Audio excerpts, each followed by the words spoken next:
$600 million gone in just a couple of weeks. Not one hack, not two, a storm. Protocol after protocol, chain after chain getting gutted in broad daylight. And the space just kept moving like it was normal. Now, I already did a full breakdown of the drift hack. That video is linked in the description below and pinned in the message comments. Go watch it if you haven't, because this video picks up right after that one. And I'm not here to recap breaking news. By the time anyone makes a news video on this stuff, three more hacks already dropped. I know, because my boy Jussie was tracking every single one in real time, and before he got finished posting the list, he had to update it because new hacks dropped while he was typing.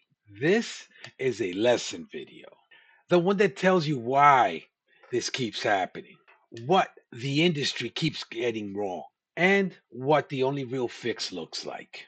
Stay with me, because by the end of this, you're going to look at DeFi completely differently. Let's get it. Let me set the scene. In the first quarter of 2026 alone, $137 million was stolen across DeFi protocols. And the recovery rate, 6.5 cents on the dollar. That means that for every $100 users lost, they only got back $6.50. That is not a bug. That is the industry standard right now. Then April opened and everything got worse. Drift hit on April 1st. $285 million gone. North Korean state level hackers running a 6-month social engineering campaign. We covered every single detail in my last video. The links are down in the description below. Go watch it if you haven't already, because this video picks up right after that one. But here's the big thing. Drift was not even the story. Drift was just the trigger. My boy Jussie, and I want to give him full credit here, was tracking every single one of these hacks in real time. He posted a thread showing 12 more protocols that had been hacked since the Drift exploit. 12 protocols in just a few weeks. Then he had to follow up with another post, I think, that sums up everything perfectly. He said, and I am quoting him directly, "Since I made this tweet, 2 or 3 new hacks happened today." Laugh out loud. That is both not funny and extremely funny at the same time, because that is literally the state of DeFi right now. And here is the number that puts the whole storm into perspective. Firelight, which is a protocol we will be talking about later in this video, posted publicly on April 21st that the DeFi ecosystem had recorded over $680 million gone in a few weeks. And what I find remarkable is that nobody is zooming out and asking the real question. Everyone is just posting next hack, pointing fingers at the next protocol, and then moving on like nothing happened. That stops right now. Because every single one of these exploits, every single one, fits into 4 categories. And once you see the pattern, I promise you, you will not be able to unsee it. If you're gaining any value, don't forget to subscribe. Now, let me walk you through all failure modes. And I want to go through them fast because I want you to feel the weight of the pattern, not just the individual losses. Failure mode number 1, privileged access and key compromise. And the best way I can summarize this one is they didn't hack the code, they hacked the controller. Drift protocol, $285 million. The second largest hack in Solana history. They ran a 6-month social engineering campaign and got inside the team, obtained admin level access, and then used fake collateral and manipulated oracles to drain the vaults completely. Here is what's most important to understand. The code did exactly what it was written to do. The problem was who was allowed to speak to the code. Volo Protocol, Ansui, $3.5 million. April 21st, 3 vaults holding WBTC, XOM, and USDC were all drained. And the way they did it was simple. One compromised admin private key. That's all it took. One key and $3.5 million gone. Aether and Subquery combined around $480,000 lost between them. Both cases came down to access control failures. Who had the keys and who should not have the keys. And then there's Kraken. And this one is different. But it belongs in this category because it tells you exactly where the threat is heading. A criminal group did not crack any code. They did not find a single smart contract vulnerability. Instead, they recruited support employees inside the company, had them capture videos of internal systems showing customer data, and threatened to leak and release it unless Kraken paid up. About 2,000 accounts had their data exposed. Kraken's chief security officer went public, refused to pay, and called in federal law enforcement. No funds were lost, luckily, but the message is loud and clear. Your people are the attack surface now. Different protocol every single time, but the same failure mode every single time. The key is always the kill switch. Ping the bell notification so you don't miss the next one. Failure mode number 2, forged messages and bridge spoofing. And the way I would summarize this one is simple. The bridge lied and nobody caught it. Hyperbridge. A forged message was accepted as valid by the bridge. 1 billion tokens were minted absolutely from nothing. 1 billion. The price went straight to zero, and users were left holding worthless paper. Kelp DAO, RS ETH, restaked ETH, around $290 million. The attacker poisoned the RPC infrastructure, spoofed transactions that never actually happened on chain, and the bridge released real assets in exchange for completely fake ones. $290 million released on the basis of a lie. Now, here is the part I need you to really hear. Because this is not just a story about a hack. This is a story about a warning that was ignored. Layer 0, the messaging service that the bridge was running on, had told protocols to run multiple verifiers. It was literally their minimum recommended security setting. KelpDAO ran one single verifier. They were warned. They had the information. And they did nothing with it. $290 million later, the warning was still sitting in the documentation. And this is not just my opinion. Hugo Philion, the CEO of the Flare Network, worked on Paul Barry's show right after the exploit happened. And what he said about KelpDAO, I think everyone in this space needs to hear. Pretty much the principal reason for that hack was that KelpDAO were not using the recommended, even the minimum recommended security setting for a layer 0 type bridge. A layer 0 is a messaging service, and they at a minimum suggest using 2 different DVNs. Now, KelpDAO was using 1 DVN. And when Paul asked him why nobody fixed this before it happened, Hugo's answer was even more direct. This security setting was a known thing.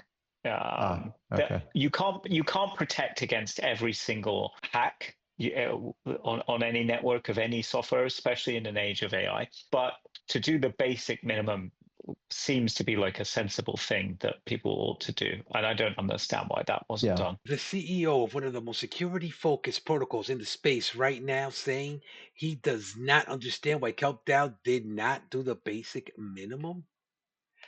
That tells you everything you need to know about the culture problem in DeFi right now. Then there's CrossCurve, $3 million. Spoofed XLR messages tricked the bridge into releasing funds on a deposit that never actually happened. Different protocol, Different bridge, different chain, same failure mode. The bridge said funds arrived. They never did. Don't forget to like the video so it reaches more people like you. Failure mode number 3, Oracle manipulation and price spoofing. And the simplest way I could explain this one is garbage in, garbage out. If the data coming into your protocol is a lie, then everything your protocol does with that data becomes a lie as well. Silo Volume 2, $392,000. An attacker exploited the Oracle and the lending protocol. They moved the price feed, borrowed far more than the protocol should have ever allowed them to borrow, and then walked out the door with the funds. The smart contract did exactly what it was supposed to do, but it was told a lie. Yield blocks on Stellar. Around $10 million lost to Oracle manipulation on a lending protocol. Now, I want to give credit where credit is due because yield blocks managed to recover approximately $7.2 million of those losses. That actually makes them one of the only protocols in the entire first quarter of 2026 to claw back meaningful funds after a hack. But they still lost close to $3 million that never came back. BSCTMM, $1,670,000 lost to reserve manipulation. Different chain, different protocol, same concept. The truth layer was compromised and the protocol had no way of knowing it. And here is what ties all three of these together. In every single case, the smart contract code was doing its job. The problem was the information being fed into the contract was wrong. And when your protocol cannot verify the truth of what it's being told, any attacker who can move your price feed owns your protocol. Different protocol every time. Same failure mode every time. If your price feed can be moved, your protocol can be drained every single time. Failure mode number 4, social engineering and front end attacks. And this one is the most dangerous because, in summary, they never have to touch the smart contract. Not once. Cow swap. The front end was hijacked and the DNS was poisoned. That means users who bought thought they were interacting with the real cow swap interface, but were actually interacting with a fake one controlled by attackers. The smart contracts were perfectly fine. The door into the contracts was compromised. Zerion. Around $100,000 lost to AI enabled social engineering directed straight at the team itself. Not the code, not the protocol, the people behind it. And I want to highlight the AI enabled part of that because it's not a small detail. Attackers are now using artificial intelligence to make their social engineering more convincing, more targeted, and harder to detect. This is a new threat vector and it's only going to grow. Bybit.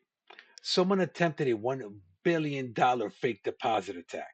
And I want to give credit where credit is due. Their security team caught it and blocked it before a single dollar left the platform. In a storm full of losses, that is one of the very few wins, and it deserves to be recognized.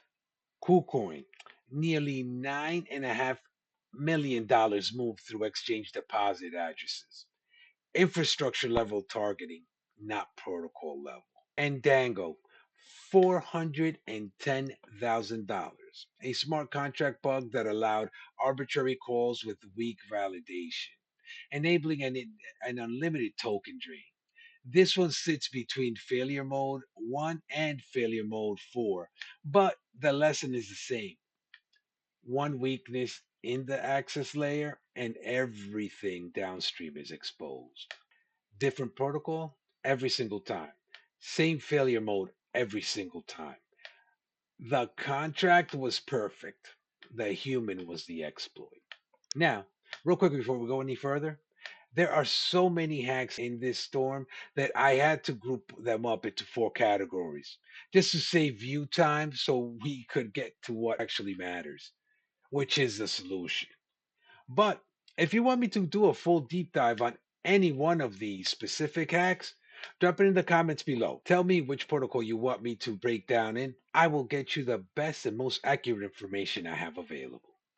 And if you have any questions at all about anything we are covering today, leave them down below as well. I read and answer every single comment. Now, before I show you what actually fixes all of this, I need to stop and give credit where it is absolutely due. Because most protocols in this hack storm left their users holding the bag. 6.5 cents per dollar? That was the reality for most for those victims. But not everyone left their community hanging. And I think it is just as important to recognize those who stepped up as well as those who fell short. See this protocol on SUI, May 2025. $223 million stolen and one of the largest DeFi hacks ever recorded. And here's what happened next. Within hours, SUI validators froze $162 million of the stolen funds by refusing to process the attacker's transactions. Then, CEDAS committed to 100% full compensation for every single affected user, backed by a critical loan from the SUI Foundation. The community voted and the users got made whole. I know that because I was one of them. So with Volo protocol on SUI as well, $3.5 million drained on April 21st through a compromised admin key. The team froze 16 volts within hours. They blocked a $2.1 million wrap BTC bridge attempt before it cleared. They recovered $500,000 of stolen funds. Then they publicly committed to absorbing every single dollar of the remaining losses out of their own treasury. No questions asked, no delays. They just made it right. And that is why my DeFi strategy is still deployed over there because they have earned that trust. And Bybit, as I mentioned them in the last section, blocked a $1 million attack before it even became a loss. That deserves recognition too. That is what accountability looks like. That is what it means to put your community first when things go wrong. But here is the hard truth. And I want you to really sit with this. Accountability after the fact should never be the standard. Prevention should be the standard. And the reality right now is that most DeFi does not have the infrastructure in place to prevent any of what I just talked about. So let me show you what it actually looks like when you build it right. So we have established the problem. 4 failure modes, dozens of protocols, over $600 million lost in a few weeks, and the same pattern repeating over and over again with no end in sight. But there is something I want you to understand. While all of that was happening, there was already infrastructure being built that directly addresses every single one of those failure modes. Not as a patch, not as an afterthought, but as the foundational design principle built into the protocol from day one. That infrastructure, my friends, is the Flare network. And I am going to walk you through exactly how Flare's architecture closes each one of those 4 failure modes, one by one, so you can see for yourself why this is not just another project making promises. This is engineering with intention. I am going to start with failure mode number 3, Oracle manipulation, because the fix for this one is where this all begins. Failure mode number 3 was Oracle manipulation. The attack where someone moves your price feed and the protocol has no way of knowing if it's real or not. Silo V2, yield blocks, BSC, TMM, all 3 of them fell for variations of the same attack. And the reason they fell is because they relied on price data that had a single failure point somewhere down the chain. Flare's answer to this is the FTSO, the Flare Time Series Oracle. Allow me to explain why this is fundamentally different from every other Oracle solution you have ever heard about. The FTSO is not a third-party service that your protocol plugs into and trusts. It is not a single data feed that the attacker can target. It is decentralized. It is enshrined directly at the protocol level, and it is run by hundreds of independent data providers who all have economic skin in the game. Every single one of them is submitting data simultaneously, and the network reaches consensus on the truth.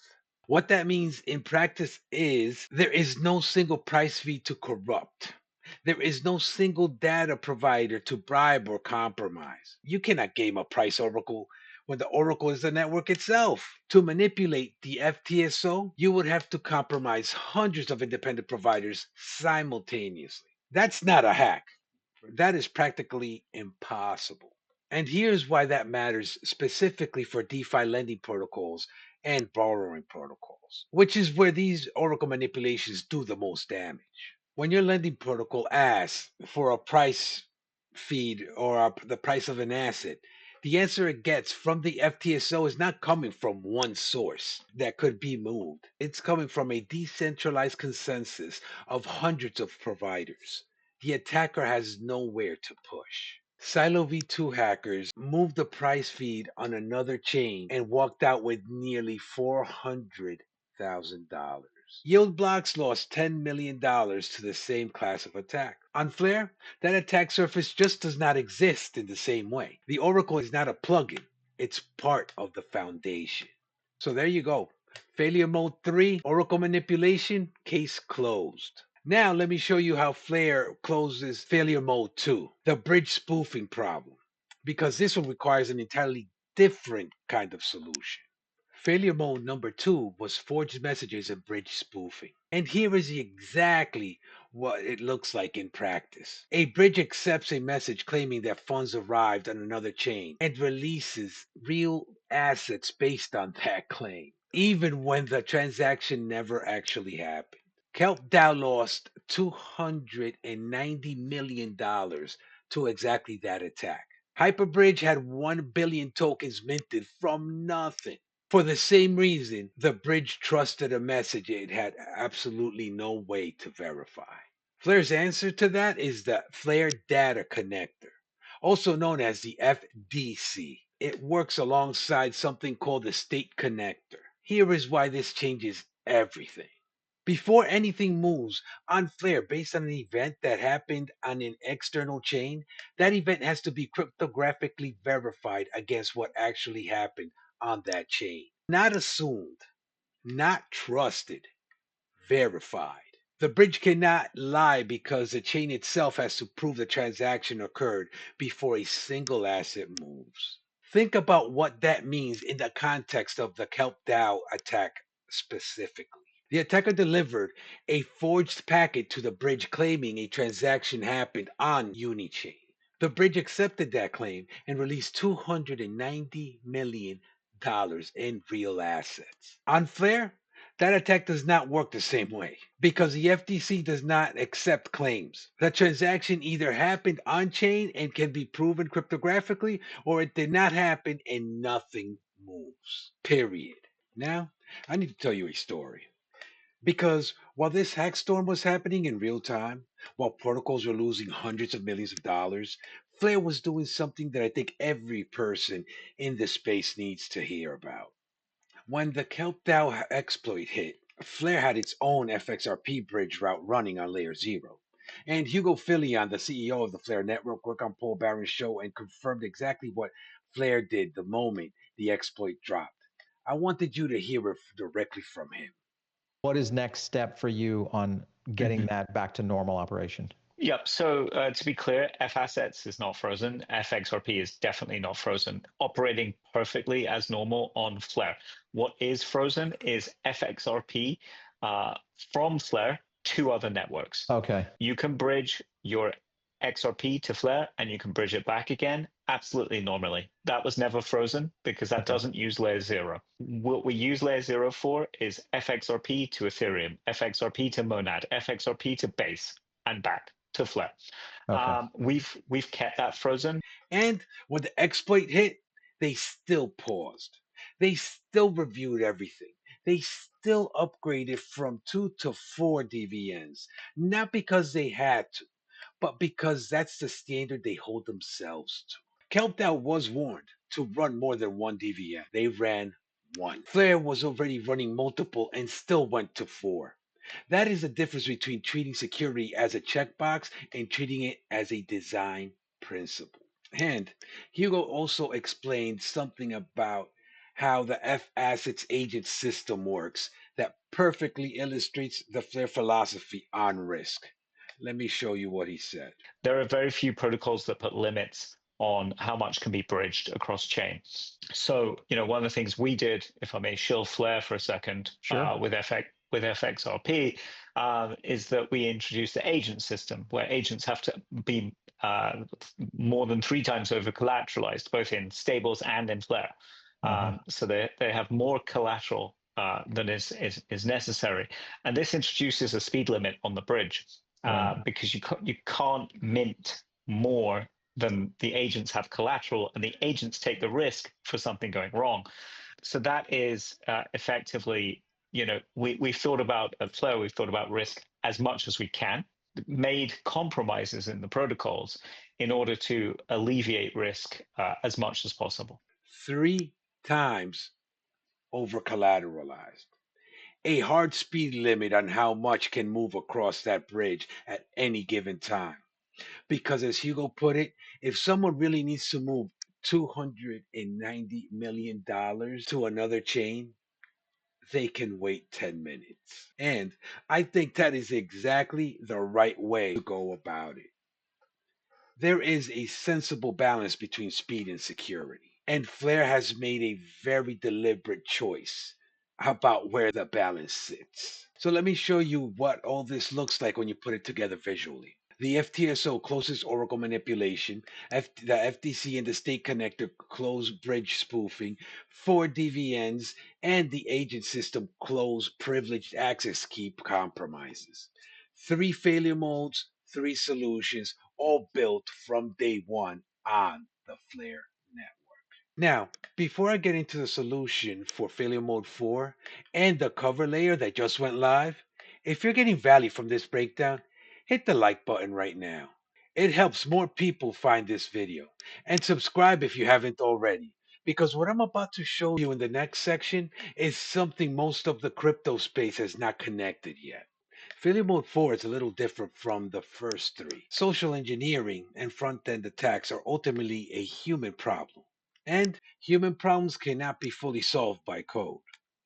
Now, Flare has created an awesome decentralized system that does minimize the risk significantly. But at the end of the day, no protocol, no matter how well built, can fully eliminate the human element. And that is where Firelight comes in. Because when human element fails and funds are lost, Firelight is a layer that makes sure investors are not left holding the bag alone. That is not just risk mitigation, that is protection. And right now, DeFi has neither until now.